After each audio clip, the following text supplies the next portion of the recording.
Hi and welcome back to Purple Collar Life. In today's video we're looking at setting up the steel for the Alaskan sawmill. Now here's some lumber that Jay had done before. These are 3-inch thick pieces.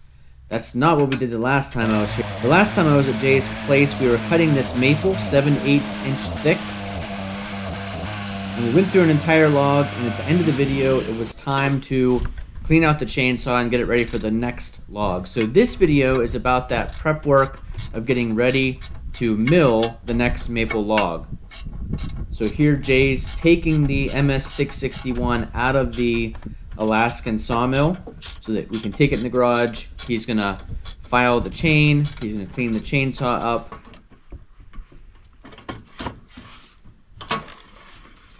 Now he does all his chain filing by hand.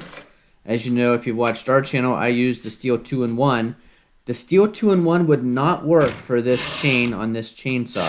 So this chain, like I mentioned in the last video, is a special chain designed for the sawmill. It's not as aggressive of a tooth. It doesn't create chips. It creates more of a powder. So you have to get the angle just right and the filing just right.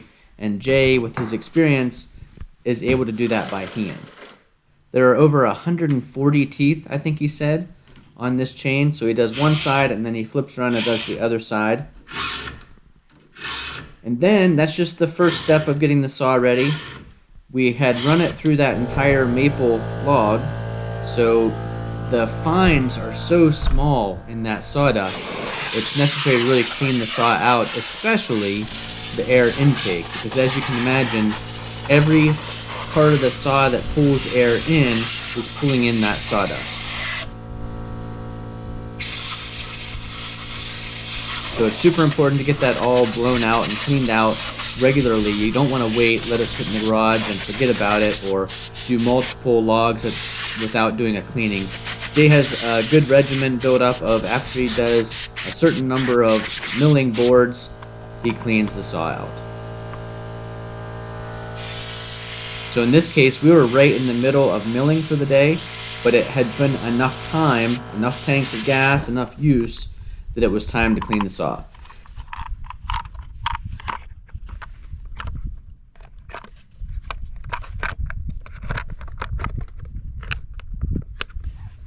Nice putting the saw back in the sawmill. You can see we didn't have to adjust the height because we were still going to be cutting at 7/8 inch.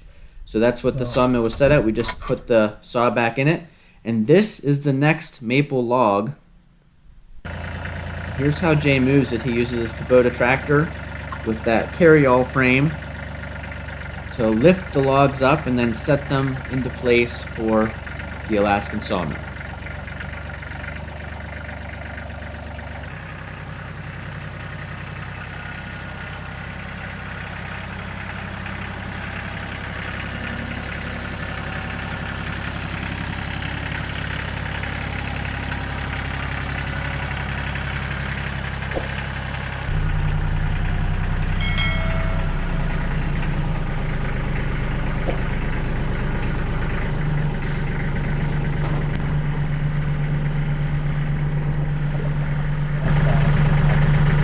I'm going to try to get a little bit back further up. Last time I was here, because that's all I could get. I'm going to try to get it to about here. And then I always wedge both sides, and then I fight with this side.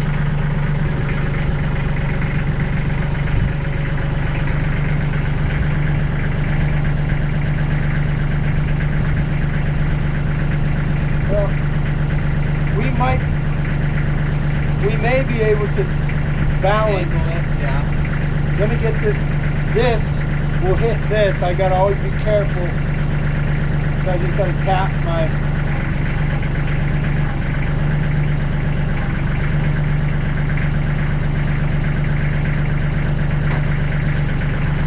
I'm gonna put that there just in case something goes wrong.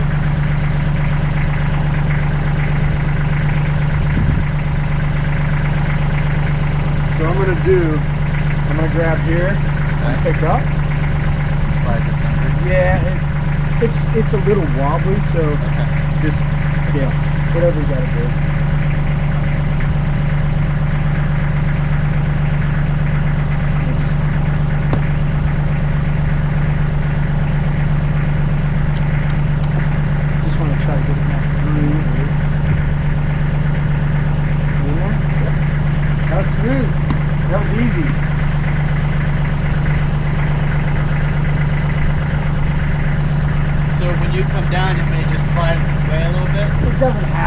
because it should be okay. Because we got plenty of room. If you can reach over there right now before I set it down, yes. Perfect. I'm going to set this down so I can finish it.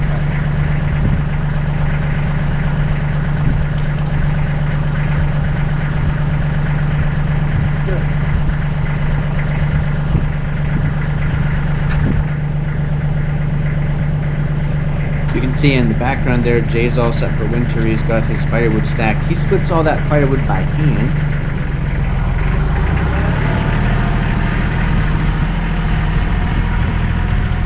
So in this part of the video, I get to use my new Stihl MS261C to help out a little bit. We're just trimming up the end of this log so it's a nice even cut. Sorry, I was standing in front of the camera there.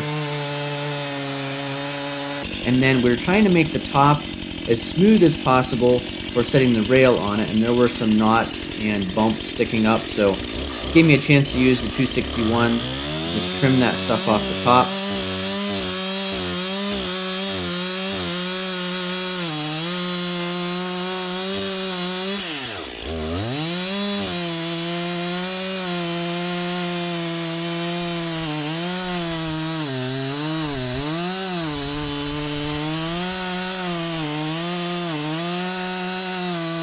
Now somewhere along here, I didn't notice it while I was cutting, but when I got home, my hoodie was entirely full of sawdust. So keep your eye on the pocket of that hoodie as all the sawdust comes this way and lands right in the pocket.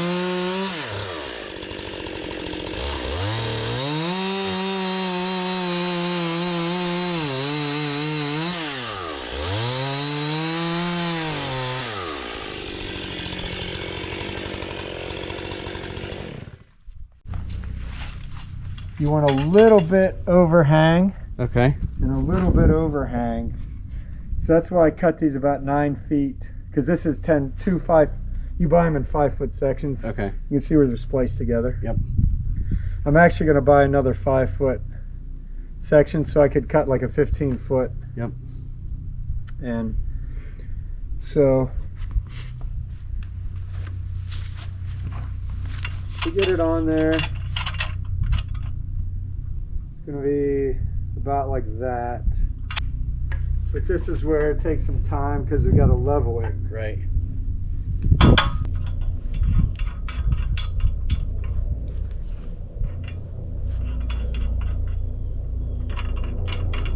Try to get these, just touching it as of now, just kind of steady it. And then these dogs get pounded down in to steady it. I always use a rubber mallet because if you use a metal hammer, you just Ding that all up. yeah. So they're only in there that far, but it'll hold it. And then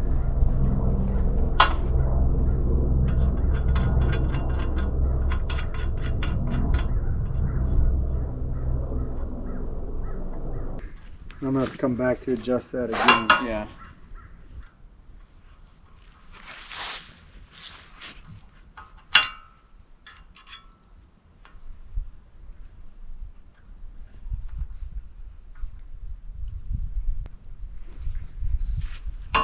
And you also have to make sure sometimes these screws, Yeah, you'd hit it.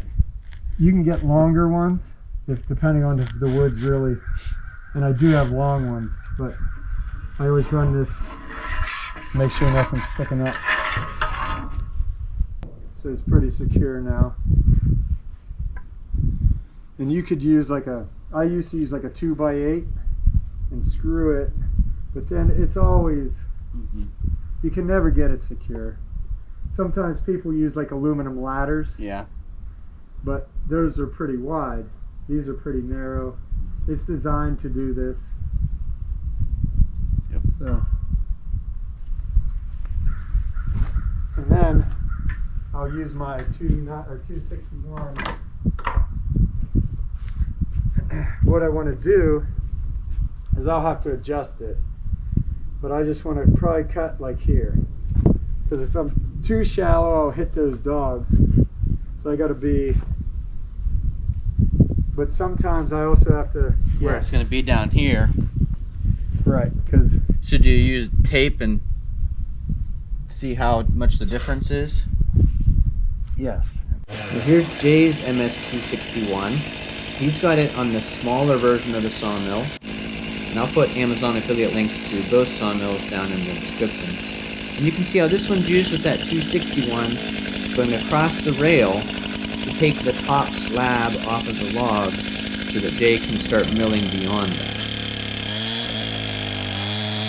And the 261 is an impressive saw, but when you see it now doing this milling and compare it to what we saw in the previous video, and then what we'll see here shortly with the MS661, you can just see the advantage to the larger saw, the longer bar, more horsepower. It's just better for milling. Now Jay used this 261 to mill logs when he first got the sawmill, and you can see how that would be possible, but it would just take you a little bit longer. You'd have to take it a little bit easier on the saw and have patience to get through these logs, especially as they got bigger in diameter.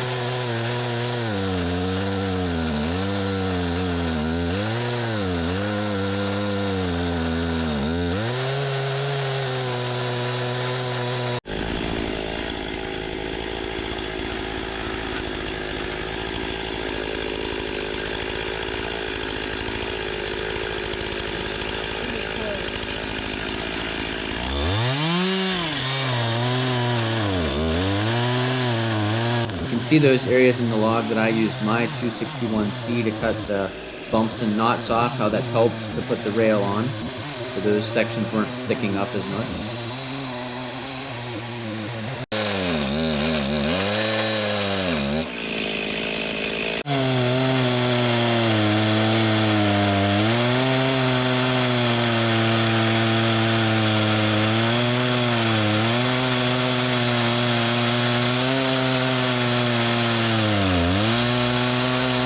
The other really nice thing about the longer Alaskan sawmill is that it does support the tip of the blade on this open end.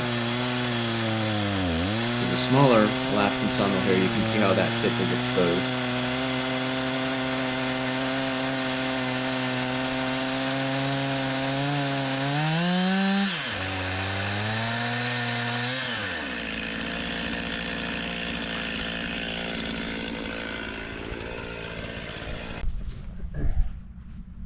And I just use the claw hammer. Pop these dogs up.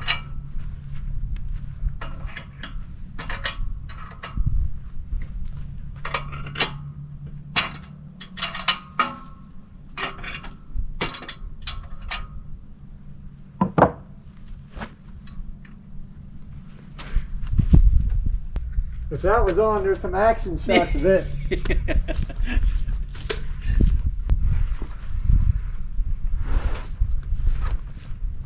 Do you have any use for this? Nope.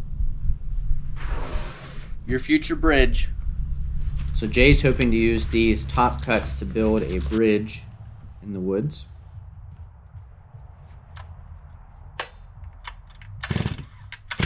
Here comes the MS661.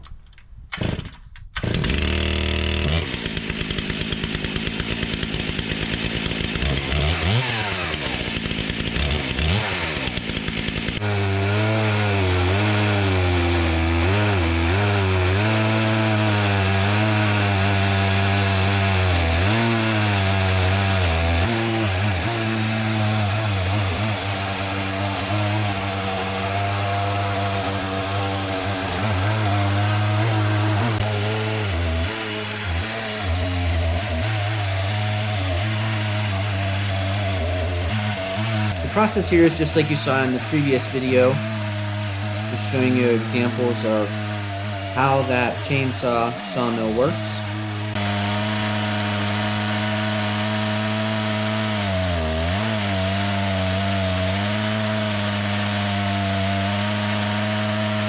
And again, now that you can see the 661 compared to the 261, you can see the advantage of the bigger saw.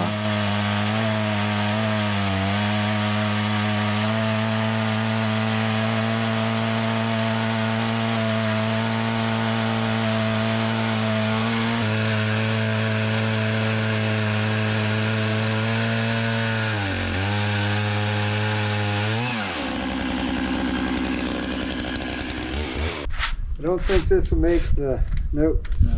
it'll be over there. So this piece, by the time you cut the edges off, wouldn't leave the 12 inches that Jay's customer needs. So he's going to save this one in a separate stack of live edge maple.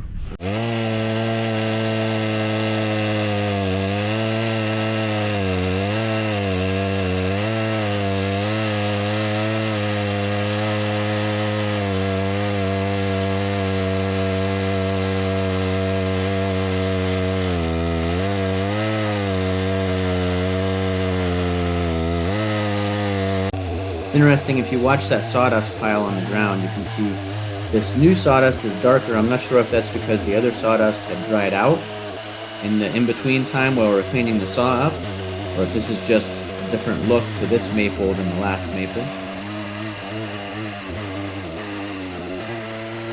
Hopefully you enjoyed this video of the process of getting the chainsaw ready for the milling. So in the last video, kind of got right into the action.